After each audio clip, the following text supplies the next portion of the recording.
श्री गणेशाय नमः। श्री जानकी वल्लभो विजयते। श्री रामचरितमानस प्रारंभ करते हैं। जय सिया राम।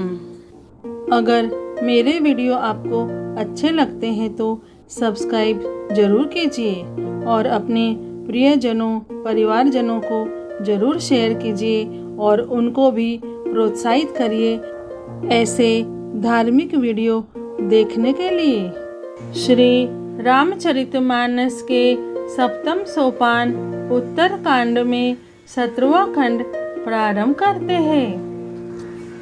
ब्रह्म वेद समुद्र है, ज्ञान मंदराचल है और संत देवता है जो उस समुद्र को मथकर कथा रूपी अमृत निकालते हैं, जिसमें भक्ति रूपी मधुरता बसी रहती है। वैराग्य रूपी ढाल से अपने को बचाते हुए और ज्ञान रूपी तलवार से मद लोभ और मोह रूपी वैरियों को मारकर जो विजय प्राप्त करती है वह हरि भक्ति ही है। हे पक्षीराज, इसे विचार कर देखिए। पक्षीराज गरुड़ जी फिर प्रेम सहित बोले, हे कृपालु, यदि मुझ पर आपका प्रेम है तो हे नाथ, मुझे अपना सेवक जानकर मेरे 7 प्रश्नों के उत्तर बखान कर कहिए।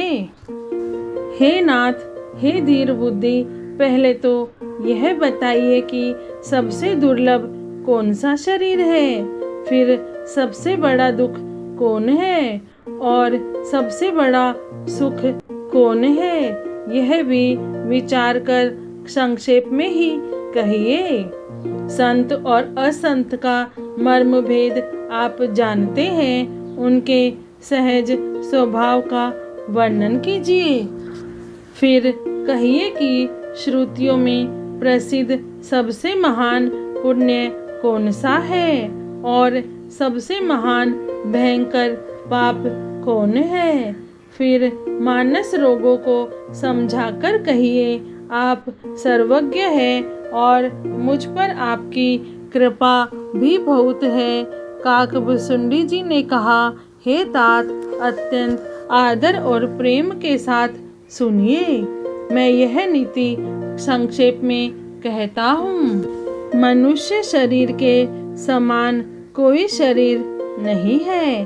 चर अचर सभी जीव उसकी याचना करते हैं। यह मनुष्य शरीर नरक, स्वर्ग और मोक्ष की सीढ़ी है तथा कल्याणकारी ज्ञान, वैराग्य और भक्ति को देने वाला है। ऐसे मनुष्य शरीर को धारण प्राप्त करके भी जो लोग श्री हरि का भजन नहीं करते और नीच से भी नीच विषयों में अनुरक्त रहते हैं, वे पारसमणि को हाथ से फेंक देते हैं और बदले में कांच के टुकड़े ले लेते हैं। जगत में दरिद्रता के समान दुख नहीं है तथा संतों के मिलने के समान जगत में सुख नहीं है। और हे पक्षीराज, मन, वचन और शरीर से परोपकार करना यह संतों का सहज स्वभाव है। संत दूसरों की भलाई के लिए दुख सहते हैं और अभागे असंत दूसरों को दुख पहुंचाने के लिए। कृपालु संत भोज के वृक्ष के समान दूसरों के हित के लिए भारी विपत्ति सहते हैं, अपनी खाल तक उधड़वा लेते हैं, किंतु दुष्ट लोग सन की भांति दूसरों को बांधते हैं और उन्हें बांधने के लिए अपनी खाल खिंचवाकर विपत्ति सहकर मर जाते हैं। हे सर्पों के शत्रु गरुड़ जी, सुनिए।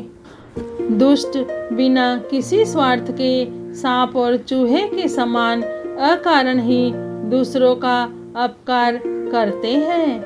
वे पराई संपत्ति का नाश करके स्वयं नष्ट हो जाते हैं, जैसे खेती का नाश करके ओले नष्ट हो जाते हैं। दुष्ट का अभ्युदय उन्नति प्रसिद्ध अधम ग्रह केतु के उदय की भांति जगत के दुख के लिए ही होता है और संतों का अभ्युदय सदा ही सुखकर होता है। जैसे चंद्रमा और सूर्य का उदय विश्व भर के लिए सुखदायक है।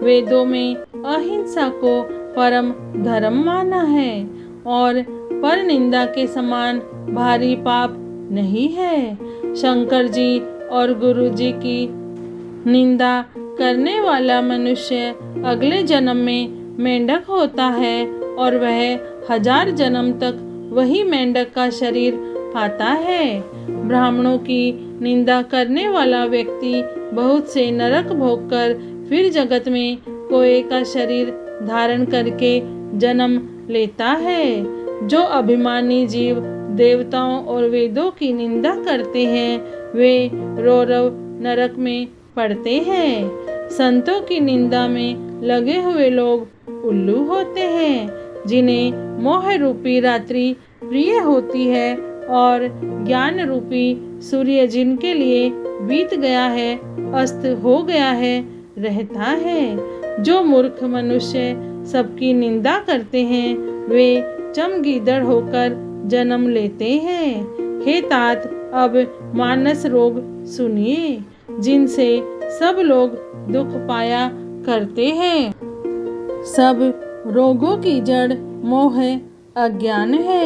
उन व्याधियों से फिर और बहुत से शूल उत्पन्न होते हैं। काम वात है, लोभ अपार बढ़ा हुआ कफ है और क्रोध पित्त है जो सदा छाती जलाता रहता है। यदि कहीं ये तीनों भाई वात पित्त और कफ प्रीति कर ले मिल जाए तो दुखदायक सन्निपात रोग उत्पन्न होता है। कठिनता से प्राप्त पूर्ण होने वाले जो विषयों के मनोरथ है वे ही सब शूल कष्टदायक रोग है। उनके नाम कौन जानता है अर्थात वे अपार है। ममता दाद है, ईर्ष्या डाह खुजली है, हर्ष विषाद गले के रोगों की अधिकता है। गलगंड कंठमाला या घेंगा आदि रोग है।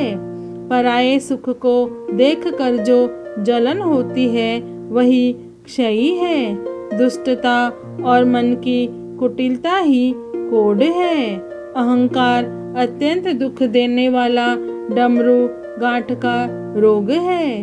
दंभ कपट मद और मान नहरुआ नसों का रोग है। तृष्णा बड़ा भारी उदर वृद्धि जलोदर रोग है। 3 प्रकार पुत्र धन और मान की प्रबल इच्छाएं ही प्रबल तिजारी है। मत्सर और अविवेक 2 प्रकार के ज्वर है। इस प्रकार अनेकों बुरे रोग हैं जिन्हें कहाँ तक कहूँ। एक ही रोग के वश होकर मनुष्य मर जाते हैं। फिर ये तो बहुत से असाध्य रोग है।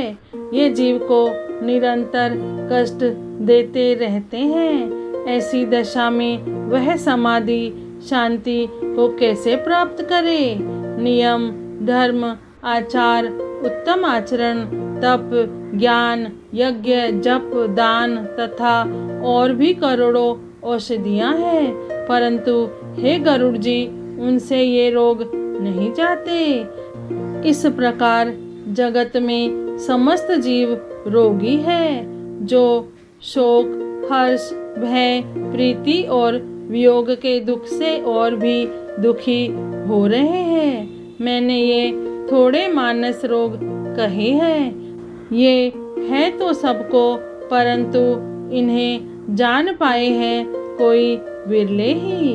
प्राणियों को जलाने वाले ये पापी रोग जान लिए जाने से कुछ क्षीण अवश्य हो जाते हैं, परंतु नाश को नहीं प्राप्त होते।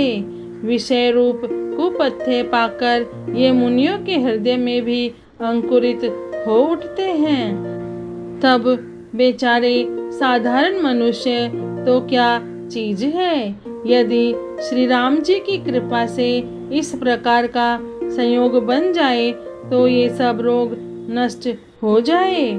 सद्गुरु रूपी वैद्य के वचन में विश्वास हो, विषयों की आशा न करे, यही संयम परहेज हो। श्री रघुनाथ जी की भक्ति संजीवनी जड़ी है। श्रद्धा से पूर्ण बुद्धि ही अनुपान दवा के साथ लिया जाने वाला मधु आदि है। इस प्रकार का संयोग हो तो वे रोग भले ही नष्ट हो जाए, नहीं तो करोड़ों प्रयत्नों से भी नहीं जाते।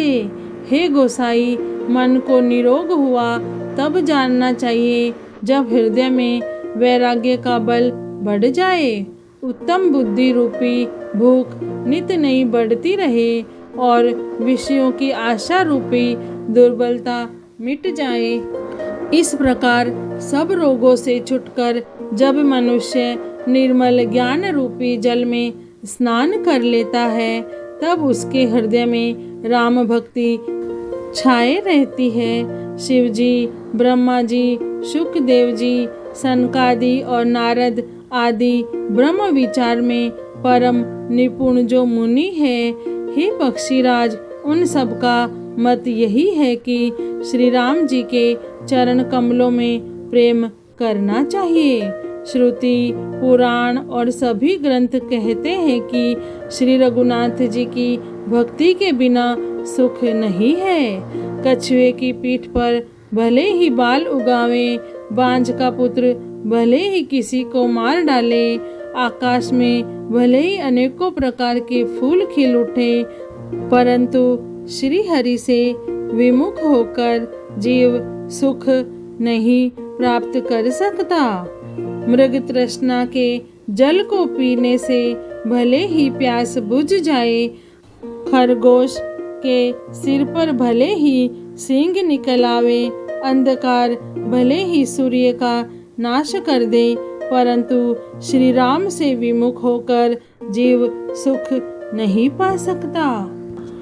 बर्फ से भले ही अग्नि प्रकट हो जाए, ये सब अनहोनी बातें चाहे हो जाए, परंतु श्री राम से विमुख होकर कोई भी सुख नहीं पा सकता। जल को मथने से भले ही घी उत्पन्न हो जाए और बालू को पेरने से भले ही तेल निकल आवे, परंतु श्री हरि के भजन बिना संसार रूपी समुद्र से नहीं तरा जा सकता।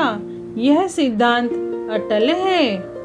प्रभु मच्छर को ब्रह्मा कर सकते हैं और ब्रह्मा को मच्छर से भी तुच्छ बना सकते हैं। ऐसा विचार कर चतुर पुरुष सब संदेह त्याग कर श्री राम जी को ही भजते हैं। मैं आपसे भली भांति निश्चय किया हुआ सिद्धांत कहता हूँ, मेरे वचन अन्यथा मिथ्या नहीं है कि जो मनुष्य श्री हरि का भजन करते हैं वे अत्यंत दुस्तर संसार सागर को सहज ही पार कर जाते हैं। हे नाथ, मैंने श्री हरि का अनुपम चरित्र अपनी बुद्धि के अनुसार कहीं विस्तार से और कहीं संक्षेप में कहा है। हे सर्पों के शत्रु गरुड़ जी, श्रुतियों का यही सिद्धांत है कि सब काम भुलाकर छोड़कर श्री राम जी का